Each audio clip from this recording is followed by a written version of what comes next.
জল গরম করতে দেওয়া হলো।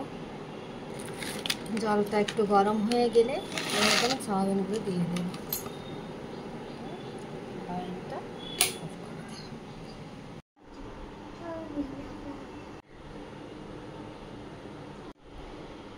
টমেটো নিয়ে নিয়েছি। সয়াবিনগুলো অনেকটা ফুলে গেছে।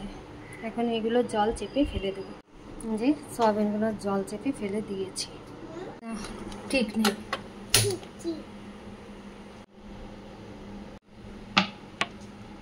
তেল দিলাম পরিমাণ মতো। তেলটা গরম হয়ে গেছে, এবার আমি সয়াবিনগুলোকে ভেজে নেব। ব্রাউন কালার হয়ে গেছে, এখন নামিয়ে দেব। নিয়েছি আর কড়াইতে তেল দিয়ে দেব। এটা গরম হয়ে গেছে, এখন পেঁয়াজটা দিয়ে দেবো।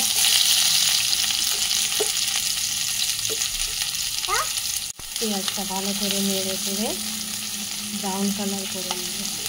পেঁয়াজটা অনেকটাই ভাজা হয়ে গেছে, এবার রসুনটা দিয়ে দেবো। রসুনটা দিয়ে একটু নাড়াচাড়া করে এবার এটার মধ্যে পেঁয়াজটা দিয়ে দেবো, টমেটোটা দিয়ে দেবো। টমেটো দেওয়া হয়ে গেলে এরপর লঙ্কা দিয়ে দেবো, বেশি দেবো না, 1 চামচ।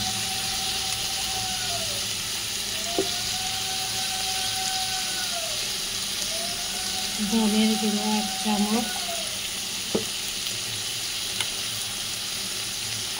জিরের গুঁড়ো।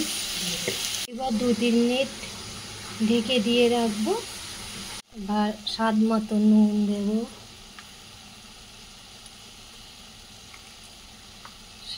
পরিমাণ মতো হলুদ দেব। এবার আমি সবগুলো